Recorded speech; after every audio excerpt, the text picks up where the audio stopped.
सतगुरु कबीर साहब कहते हैं, आपो ही जाल बनाए के आप फंसे मतिमंद, कहाँ रोक कहाँ औसत कैसे मिले आनंद। सतगुरु कबीर साहब कहते हैं, आपो ही जाल बनाए के,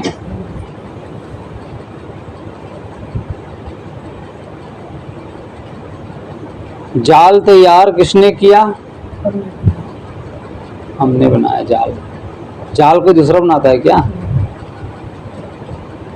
आदमी को दुखों में कोई दूसरा व्यक्ति नहीं डाल सकता। आदमी अपना ही गड्ढा खोदता है और उसी में फंसता है, उसी में गिरता है, दूसरा नहीं बनाता। उसका दोषी हम ही हैं। इसे सतगुरु कबीर साहब कहते हैं, आपो ही जाल बनाए के। जाल बनाने वाला, जाल का तैयार करने वाला हम खुद ही हैं।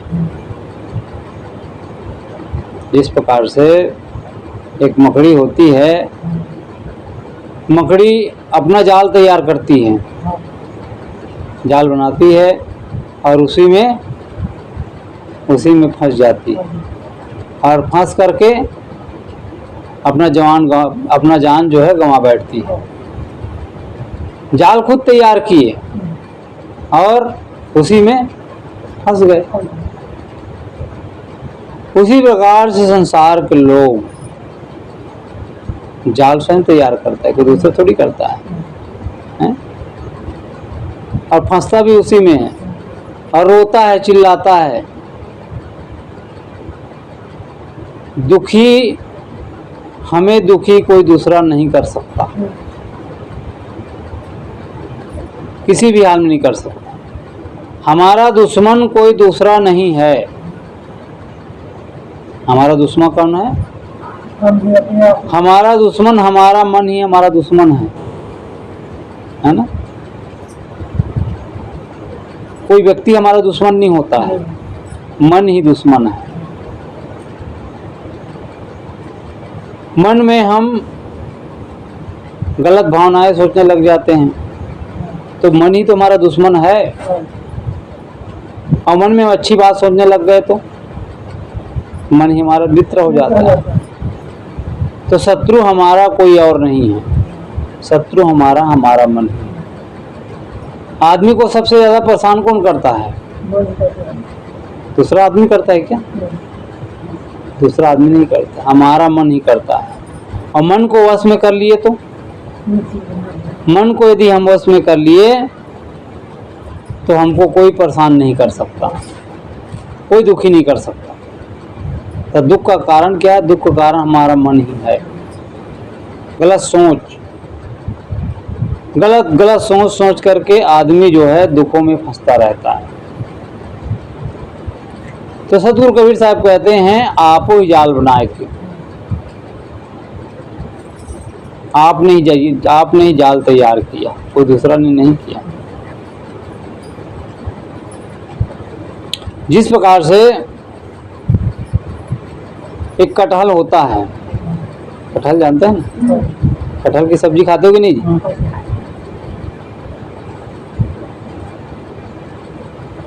कटहल की सब्जी बनाना है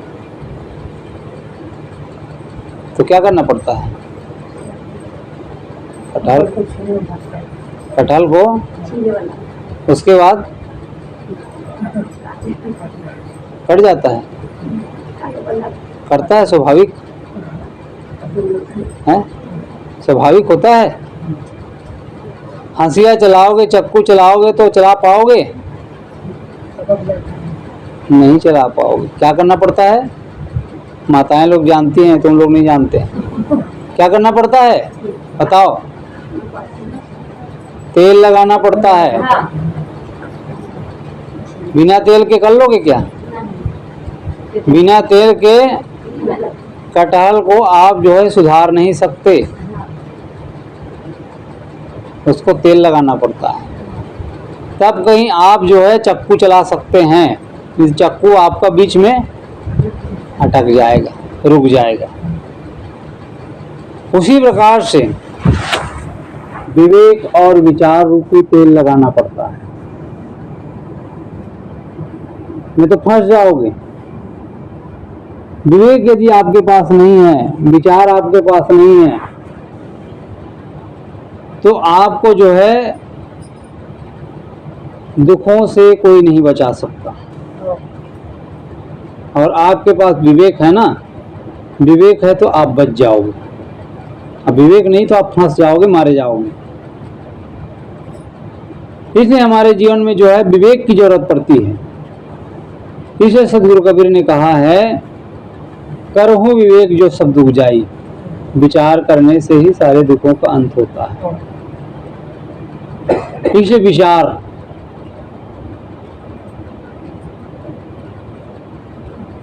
करना चाहिए आदमी को। पहले सोच लेना चाहिए काम करने के पहले, मैं जो काम कर रहा हूँ ये काम सही है कि गलत है।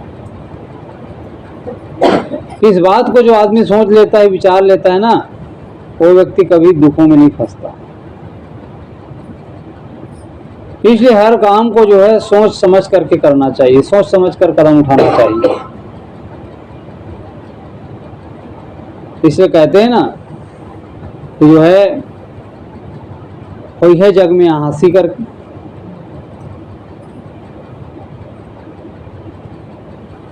इसलिए ऐसा काम करें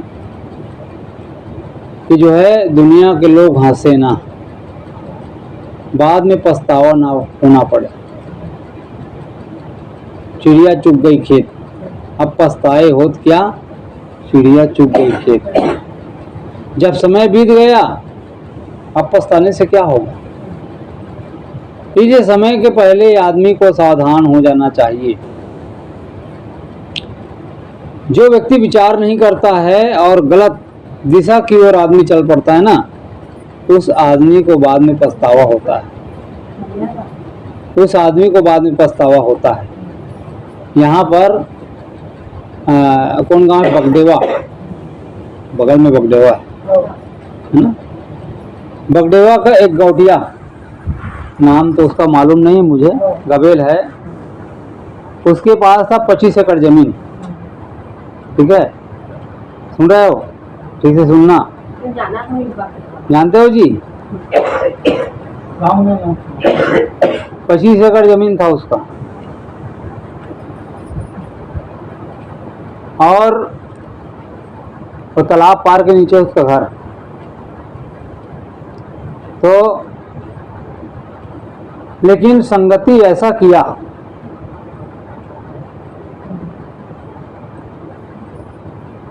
वो जो है शराब पीना सीख गया, शराब पीना, गांजा पीना सीख गया। जो लोग शराबी होते हैं ना, बात को ठीक से सुनना, जो लोग शराबी होते हैं वो लोग पहले क्या करते हैं, जो अच्छे लोग होते हैं ना, अच्छे लोग होते हैं उन लोगों को फंसाते हैं, पहले पिलाते हैं, और जब उसे पूरी तरह से डुबा देते हैं ना, उसके बाद उनसे लाभ लेते हैं ताकि वो निकल ना सके। ये क्या है, एक जाल है, जाल। और उस जाल में जो आदमी फंस जाता है ना, फिर निकलना बड़ा मुश्किल होता है। और जब समय गुजर जाता है ना, तब आदमी को बाद में पछतावा होता है।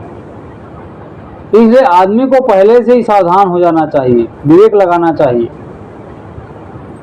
तो आदमी जो है बगडेवा का 25 एकड़ उसके पास जमीन था, लेकिन शराब में आज उसके पास एक डिसमिल भी नहीं है। उनकी पत्नी भी भाग गई छोड़ करके, कौन रहेगा उसके साथ। तो दुर्व्यसन एक ऐसी चीज है, जब आदमी को लत लग जाती है ना, तो आदमी का पूरा जीवन बर्बाद हो जाता है। इसलिए आदमी को सावधान होना चाहिए, विवेक का प्रयोग करना चाहिए।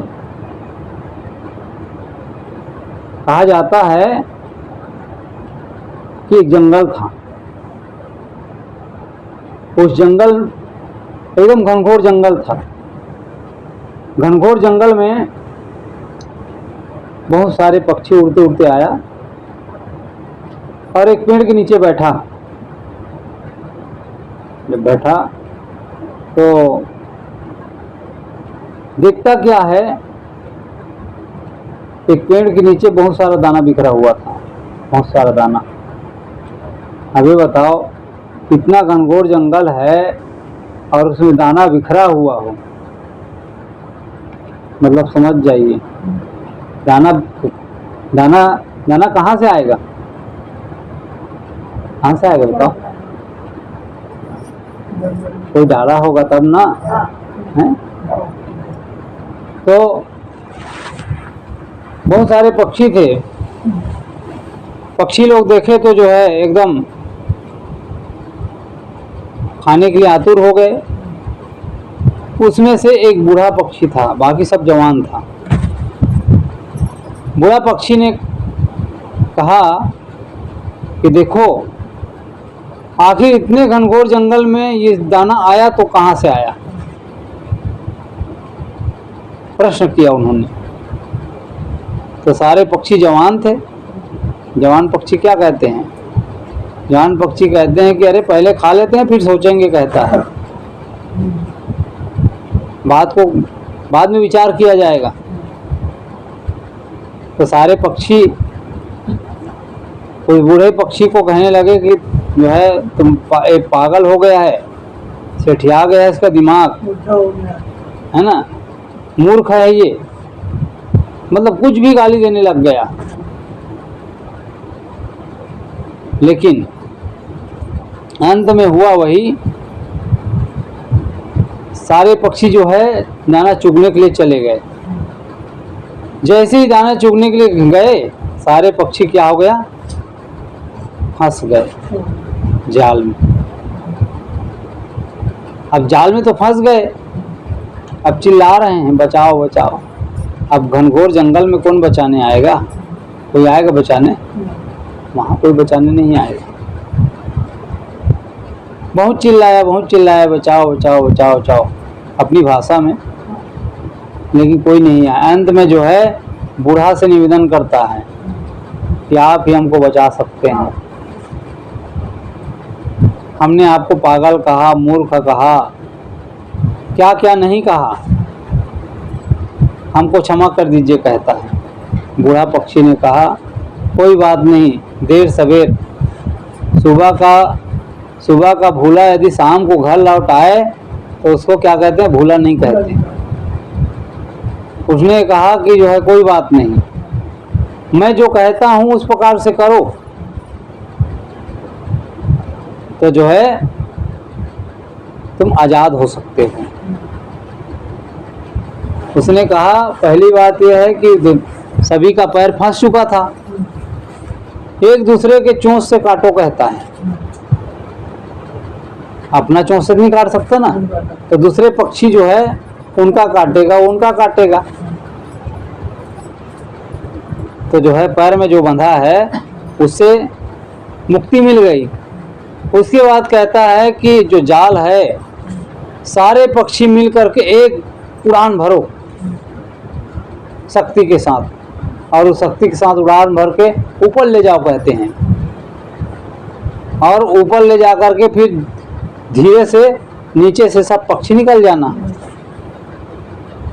वैसे ही किया, मंत्र दिया, सारे पक्षी जो है उड़ के आजाद हो गए। उसी प्रकार से जो संत महात्मा होते हैं, जो बड़े लोग होते हैं, जो सज्जन व्यक्ति होते हैं, वो बार बार समझाते हैं कि बेटा ये गलत है, यहाँ मत जाओ। लेकिन आदमी वहीं गिरता है, जिसको मना करता है ना आदमी वहीं जाता है, मानता नहीं है। क्योंकि जवानों के पास जोश है और बूढ़ों के पास होश है। लेकिन जोश से काम नहीं चलता। जो व्यक्ति जोश है ना, जिसके पास जोश रहता है ना, उसके पास होश नहीं रहता है। कि मैं क्या कर रहा हूँ, लेकिन अंत में पछतावा होता है जब समय जब निकल जाता है ना, जब समय गुजर जाता है, बर्बाद हो जाता है, तब आदमी को पता चलता है कि मैं जो है बेकार में जो है समय को बर्बाद कर दिया। तो जीवन बड़ा महत्वपूर्ण है, इसी जीवन को समझना है। इसे संत महात्मा सावधान करते हैं कि बेटा गलत दिशा में मत चलो। और जिस व्यक्ति के अंदर समझ पैदा हो जाती है ना, गणित का एक सूत्र होता है, गणित के सूत्र को जो व्यक्ति समझ लेता है वो गणित को हल कर लेते हैं। उसी प्रकार सत्संग क्या है? सत्संग से क्या मिलती है? बताओ जी, क्या मिलता है सत्संग से? आदमी पढ़ाई करता है तो पढ़ाई करने के बाद तो डिग्री मिल जाती है, और आदमी नौकरी करता है तो पैसा मिलता है, काम करते हैं तो। लेकिन सत्संग से क्या मिलता है? लोगों का यही प्रश्न है, हम क्यों जाए सत्संग में, क्या मिलता है सत्संग में? यही प्रश्न रहता है ना लोगों का। तो सत्संग से क्या मिलता है, कोई बता पाएंगे? हैं? तो सत्संग से मिलता है, सत्संग से मिलती है सद्बुद्धि, और सद्बुद्धि के अभाव में ही आदमी नहीं खाने योग्य चीजों को खाता है। सद्बुद्धि के अभाव में नहीं पीने योग्य चीजों को पीता है, शराब पीता है, मांस खाता है, गुटखा खाएगा, तंबाकू खाएगा, नाना प्रकार के जो दुर्व्यसन करता रहता है। लेकिन जब समझ आ जाएगा ना, समझ आ जाएगा तो सब चीज़ जो है ना क्षण में समाप्त हो जाएगा। समझ नहीं होने के कारण है। समझ यदि आ जाए ना, समझ आ जाए, जीवन को यदि आदमी समझ जाए तो एक क्षण लगेगा उसको। जिस प्रकार से कपूर को जलाओ तो उड़ जाता है ना, कपूर की तरह उड़ जाता है। उसी प्रकार से जो है समझ यदि पैदा हो गया तो सारे बुरे कर्म छूट जाते हैं। हमारे गुरु जी थे बिलास साहब, जब बिहार में जब कार्यक्रम कर रहे थे तो सत्संग चल रहा था, और एक क्रिमिनल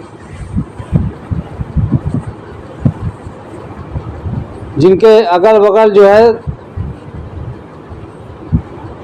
200 लोग रहते थे, बंदूकधारी जो बंदूक तान के चलते थे, और कोई गलत कर्म उससे छूटा नहीं था।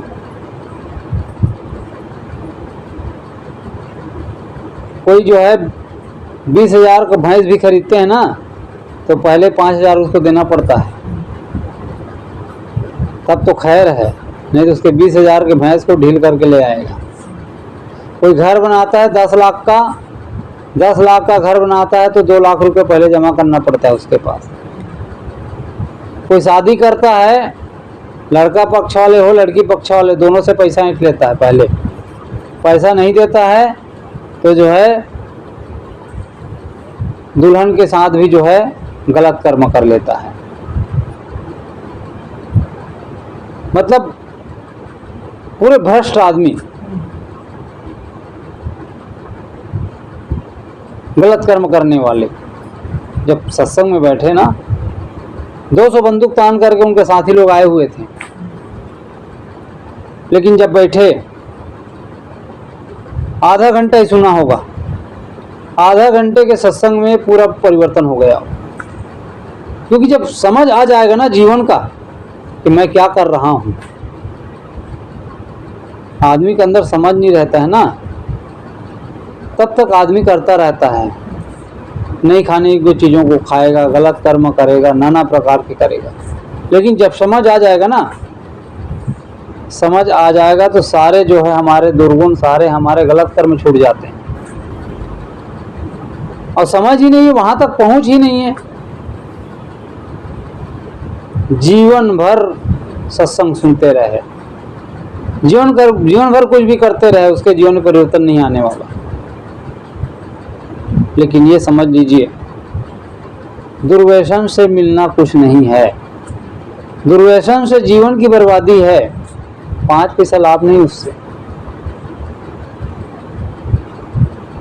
तो संत महात्मा जो अच्छे लोग हैं, गुड मैन,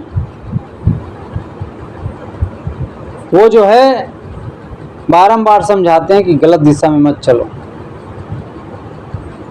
लेकिन अंत में पछतावा होता है। जो व्यक्ति गलत दिशा की ओर जाता है ना, अंत में भीतर से पछतावा होता है, लेकिन जब वक्त निकल गया होता है। इसलिए संत लोग सावधान करते हैं कि बेटा जाग जाओ, अभी भी वक्त है। तो सदगुरु कहते हैं, आप ही जाल बनाए के। जाल किसने तैयार किया? जाल हमने ही तैयार किया ना, और जाल को हम ही छुड़ा सकते हैं, कोई दूसरा नहीं। कहते हैं कि महात्मा बुद्ध रास्ते रास्ते जा रहे थे।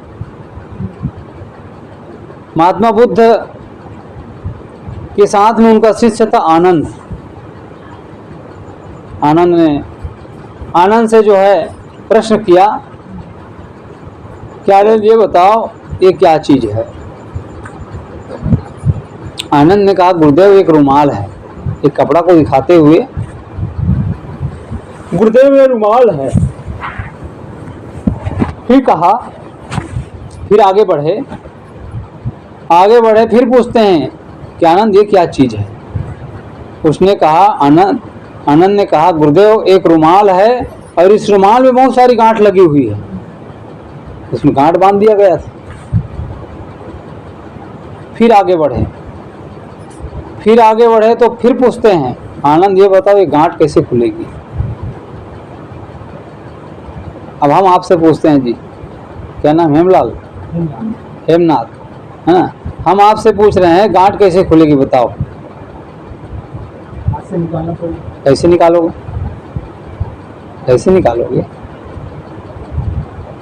कैसे निकालोगे बताओ। गांठ तो हमने बांध दिया, लेकिन खुलेगा कैसे? बंधन तो हमने बना लिया, लेकिन खुलेगा कैसे? है? जिस प्रकार से हमने बंधन बनाया, उसके जस्ट विपरीत खोलेगा तब खुलेगा।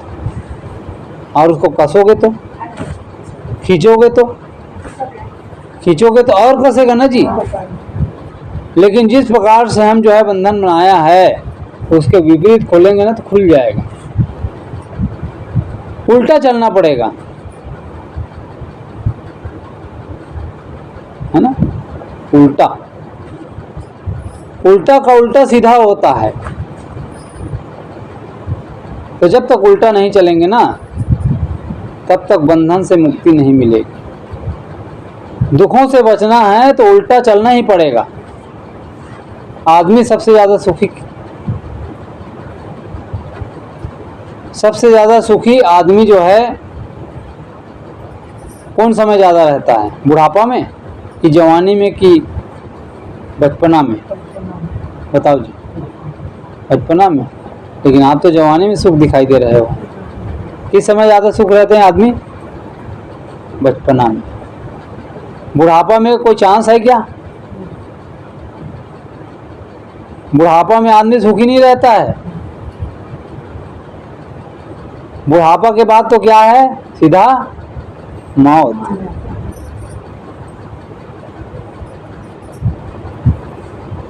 फंस गया पूरा, है ना? सुख नहीं है। आदमी कहता है कि जो है बड़ा सुख मिलेगा। आदमी को दिलासा दिया जाता है कि जो बेटा पढ़ाई करो, नौकरी मिलेगी, बड़ा सुख मिलेगा। पढ़ लेता है, उसके बाद फिर कहता है बेटा कहता है पिताजी पढ़ाई तो कर लिया, डिग्री भी मिल गई, लेकिन सुख तो नहीं मिला कहते हैं। तो क्या कहता है? बेटा नौकरी मिल जाएगी, सुख मिलेगा कहता है। नौकरी मिल गई, फिर भी कहता है कि सुख तो मिला नहीं। तो बाप क्या कहता है, बेटा शादी कर लो सुख मिलेगा कहता है। अब शादी भी हो गई, शादी भी हो गई, अब ये पहले एक मन था 2 मन हो गया, तो सुख घटेगा कि बढ़ेगा? सुख बढ़ेगा। कहाँ से सुख मिलेगा? फिर कहता है कि जो है सुख तो मिला नहीं कहता है, तो फिर क्या कहते हैं, अरे बेटा हो जाएगा ना सुख मिल जाएगा कहता है। अब बेटा भी हो गया लेकिन सुख मिला नहीं, क्योंकि सुख मिलने की चीज नहीं है। सुख बाहर से मिलता नहीं है जो मिलेगा। तो आदमी को दिलासा दिया जाता है कि सुख मिलेगा सुख मिलेगा, ऐसा करते करते आदमी तो फंस गया, कहाँ सुख मिलेगा उसको? तो वहां सुख नहीं है, बंध गया, फिर वही बंधन का कारण है।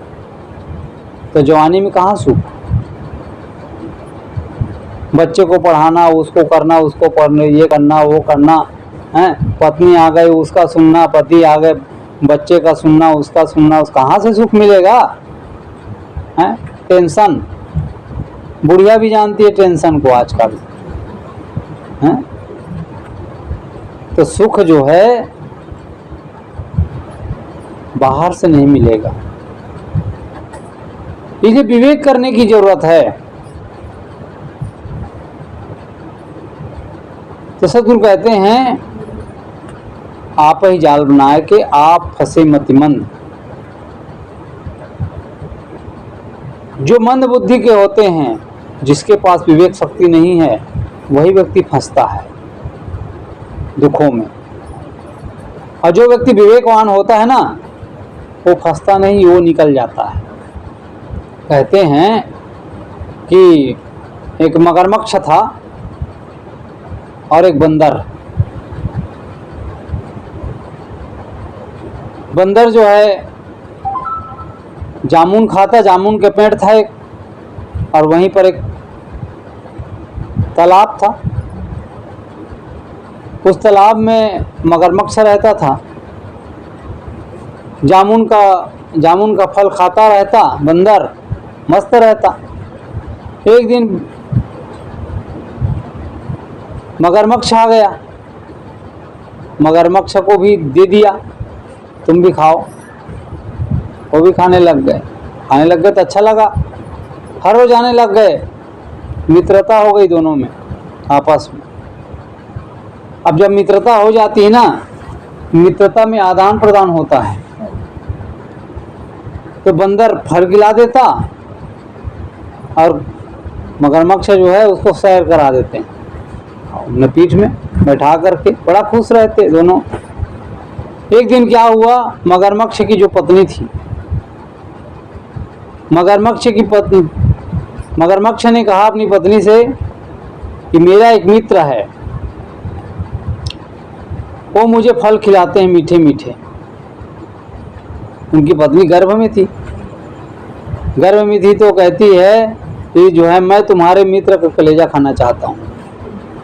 जब तुम्हारे मित्र फल खिलाते हैं, फल इतना मीठा है तो उनका कलेजा कितना मीठा होगा, मैं उसका कलेजा खाना चाहती हूँ। वो कहते नहीं मैं ऐसा धोखा नहीं दे सकता। उसने कहा नहीं दोगे तो मैं मर जाऊंगी कहती है, क्योंकि 3 प्रकार का हट होता है। एक होता है बाल हट, एक होता है स्त्री हट, एक होता है साधु हट। साधु जो ठान लेगा ना वो चीज करके रहता है। स्त्री भी वैसी ही है और बालक भी है। बालक भी जो चीज चाहेगा उसको पूरा करना पड़ता है। तो स्त्री हट के बारे में जो है रामायण में आप लोगों ने सुना ही होगा, कैकेयी का, कि जो है राजा बनेगा तो मेरा बेटा ही बनेगा, और राम का 14 वर्ष का वनवास हट कर दियो, मानना पड़ा ना राजा दशरथ को। उसी प्रकार से मगरमच्छ की पत्नी कहती है कि मुझे तुम्हारे मित्र का कलेजा चाहिए कहती है। अब अंत में जो है जब मरने के लिए कहती है ना, तो डरता है, घबराता है। तो उसने कहा ठीक है ले आऊँगा, ऐसे कहते हैं। गए सुबह सुबह, बंदर जो है फल खिलाए उसको मीठे मीठे, और उसके पीठ पर चढ़ करके सैर करने लग गए। जब तालाब के बीचों बीच आए तो देखता जो है वो जो मगरमच्छ था, मगरमच्छ अपने शरीर को हिलाने लगे। तो वो कहता है कि तुम क्या कर रहे हो? मुझे तैरना नहीं आता, मर जाऊंगा, कहता है। तब फिर तुमको क्या हो गया, ऐसे कहते हैं। तो मगरमच्छ ने कहा कि जो है मेरी जो पत्नी है वो तुम्हारा कलेजा खाना चाहता है।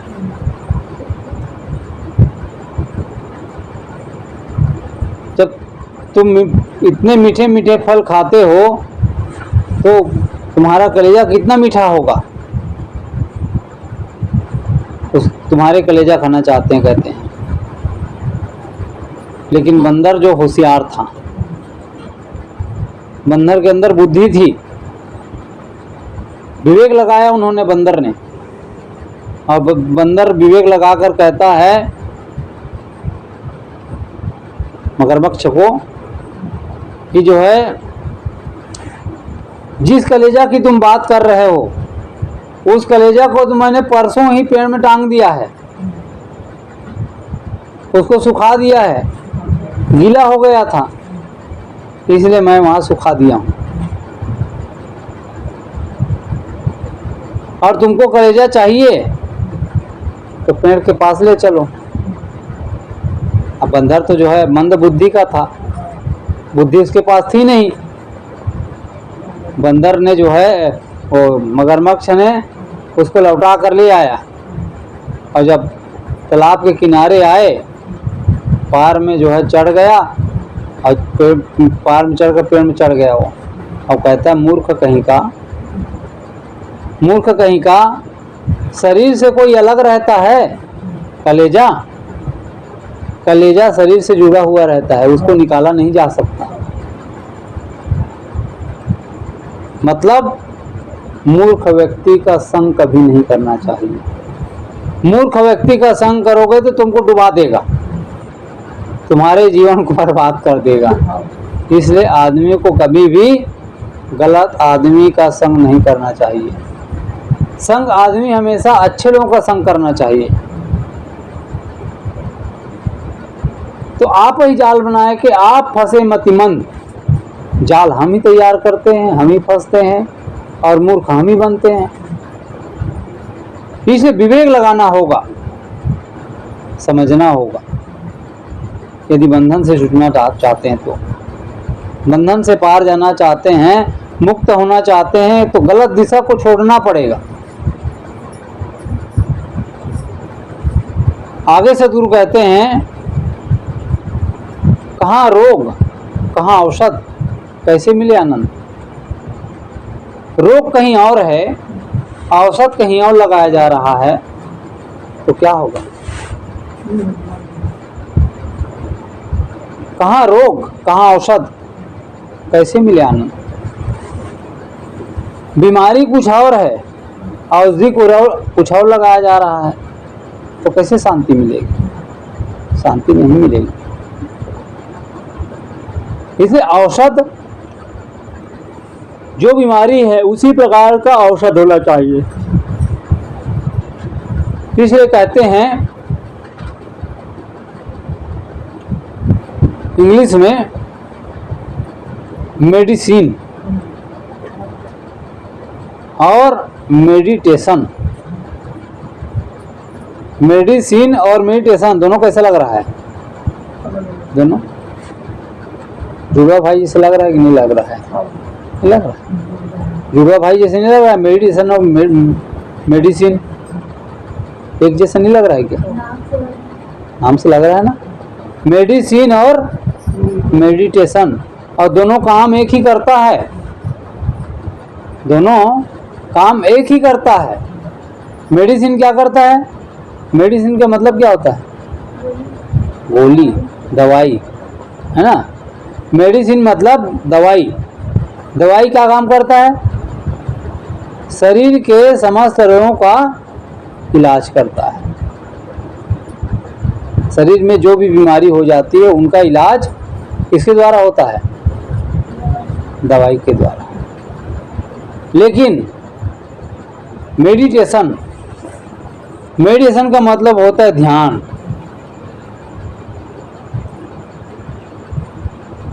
ध्यान भी वही काम करता है। समस्त रोगों का इलाज शारीरिक मेडिसिन करता, दवाई करता है। लेकिन मन में यदि रोग हो गया ना, मानसिक, उसका इलाज जो है ध्यान के माध्यम से होता है।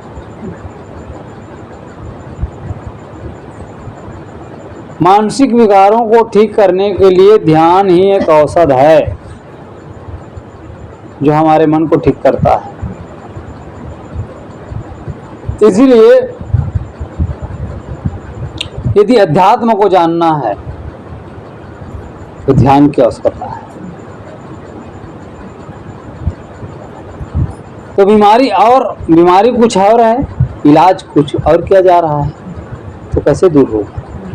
नहीं होगा।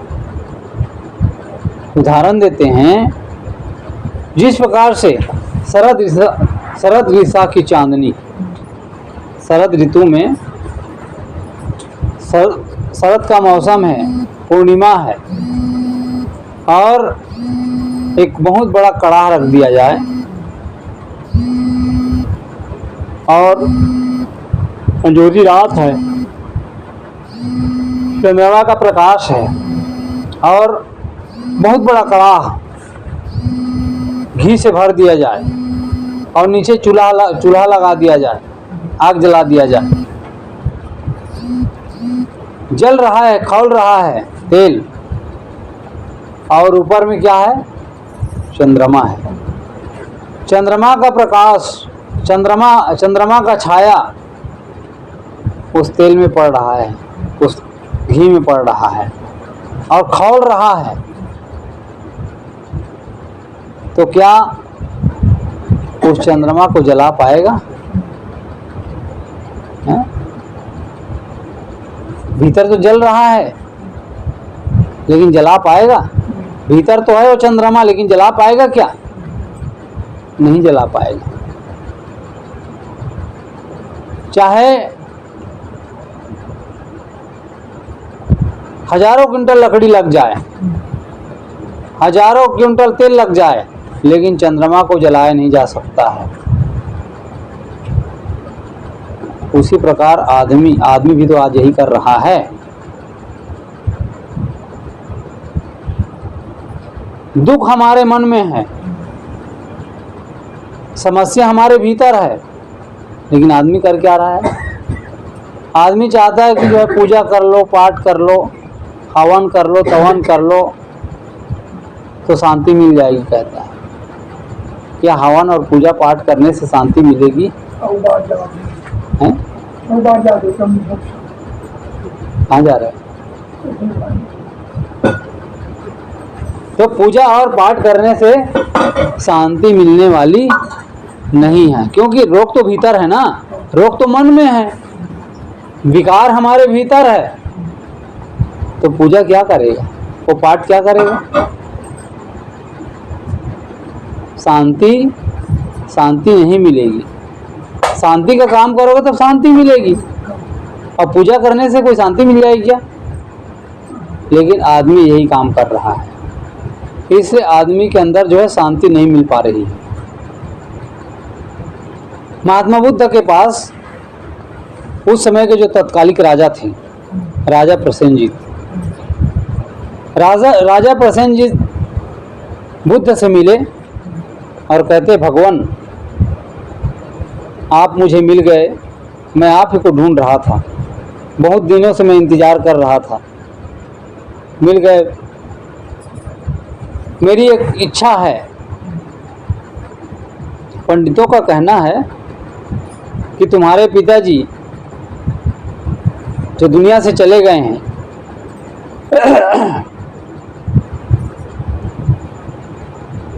जो दुनिया से चले गए हैं, उनका कहना है, पंडितों का, कि तुम्हारे पिताजी की आत्मा भटक रही है,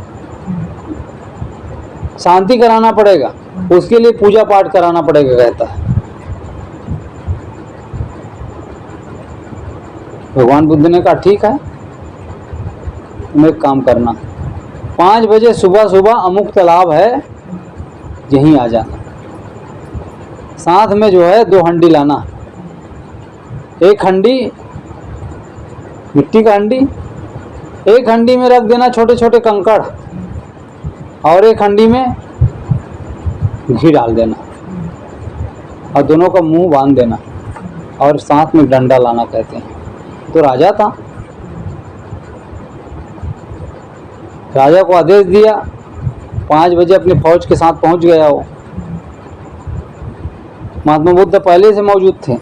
महात्मा बुद्ध ने कहा कि जो है हंडी को प्रवाहित करो, इसे कहे, जल में प्रवाहित किया गया। प्रवाहित किए तो पीटो डंडा को, डंडा से मारो, कहे दोनों को। एक जो कंकड़ का था, कंकड़ वाला हंडी, और एक था घी वाला।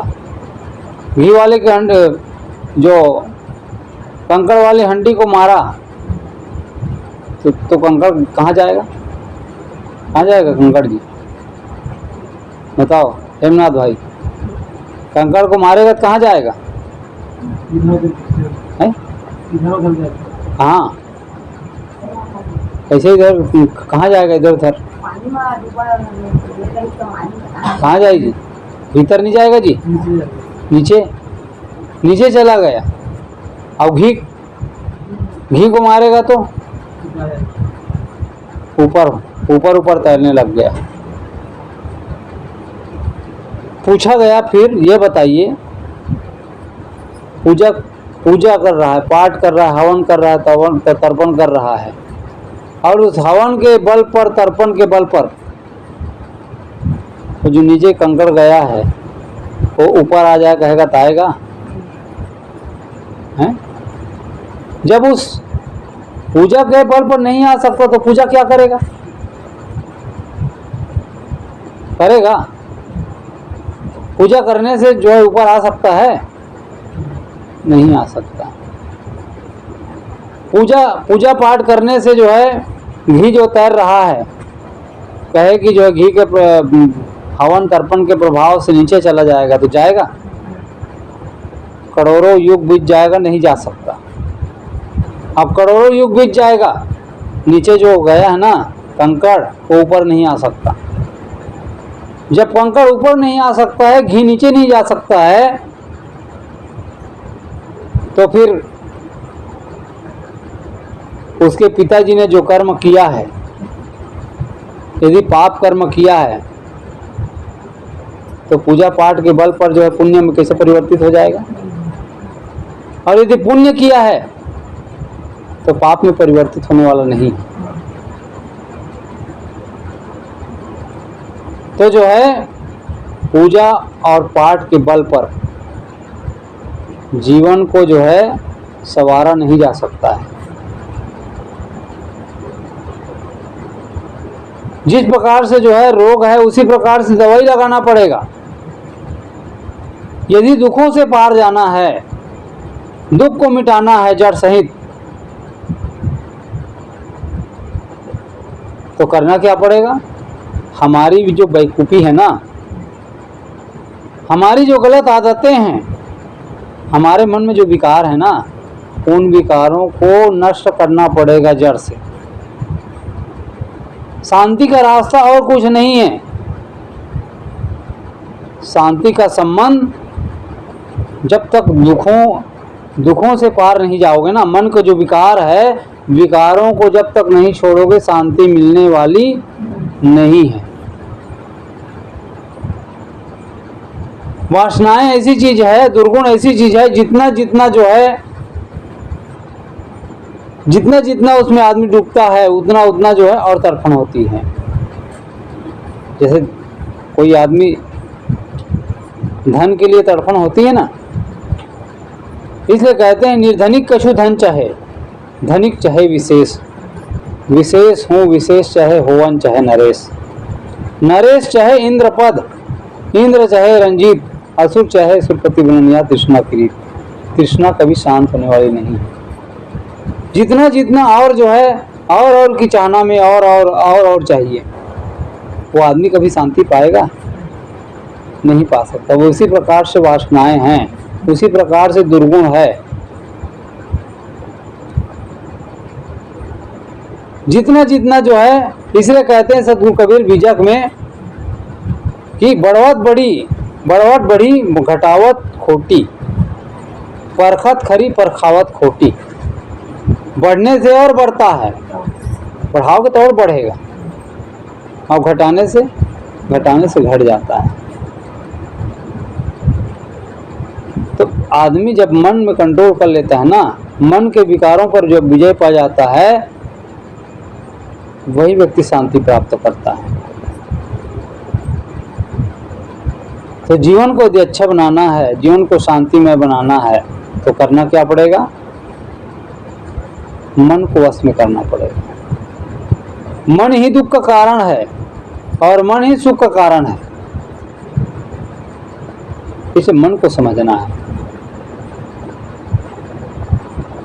तो जोश नहीं, होश की जरूरत है।